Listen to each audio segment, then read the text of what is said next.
ప్రజానాయకుడంటే గిట్లుండాలే. MP అనే పదానికి అసలైన అర్థం చూపుతున్న పెద్దపల్లి ఎంపీ గడ్డం వంశీకృష్ణ.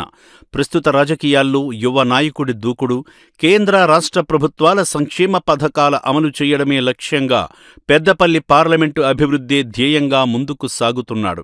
ప్రజల సమస్యలే ఎజెండాగా పెద్దపల్లి పార్లమెంటు పరిధిలో సుడిగాలి పర్యటనలు చేస్తున్నాడు. గత ప్రభుత్వంలోని బీఆర్ఎస్ ఎంపీలతో పోలిస్తే 100% గడ్డం వంశీని ఎంపీగా గెలిపించడం పెద్దపల్లి ప్రాంత ప్రజల అదృష్టంగా భావిస్తున్నారంటే ఈ యువ నాయకుడు ప్రజల్లో ఎంతగా పేరు సంపాదించుకున్నాడో అర్థమవుతుంది. కేంద్ర రాష్ట్ర ప్రభుత్వం పరిధిలో అమలయ్యే సంక్షేమ పథకాల గురించి నిర్వహించే దిశ మీటింగ్ నిర్వహించి అధికారులకు పలు ఆదేశాలు కూడా చేశారు. పెద్దపల్లి పార్లమెంటు నియోజకవర్గంలో కేంద్ర రాష్ట్ర ప్రభుత్వాల చేత అమలు అయ్యే ప్రతి ఒక్క సంక్షేమ పథకం అర్హులైన ప్రతి ఒక్క కుటుంబానికి అందించాలని అధికారులకు ముచ్చెమటలు పట్టించాడు. గత బీఆర్ఎస్ పాలనలో పెద్దపల్లి పార్లమెంటుపై చిన్నచూపు, ప్రజలను పట్టించుకున్న నాయకుడే లేడు. గత 10 ఏళ్లలో దిశ మీటింగ్ ఊసేలేని పరిస్థితి.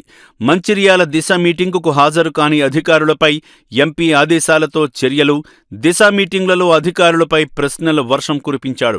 పార్లమెంటులో పెద్దపల్లి సమస్యల పరిష్కారానికి ఎప్పటికప్పుడు గళం విప్పుతున్న ఈ యువ నాయకుడు ఇప్పటికే పెద్దపల్లి, మంచిర్యాల, బెల్లంపల్లి నియోజకవర్గాల్లో ట్రైన్స్ హోల్డింగ్, వందే భారత్, రోడ్ల నిర్మాణానికి అటవీశాఖ పర్మిషన్స్, నిధుల ఇతరాంశాలపై కేంద్ర పెద్దలతో మాట్లాడి అభివృద్ధికి పాటుపడుతున్నాడు. తనదైన శైలిలో ముందుకు వెళుతూ పెద్దపల్లి పార్లమెంటులో విస్తృత పర్యటనలు చేస్తున్నాడు.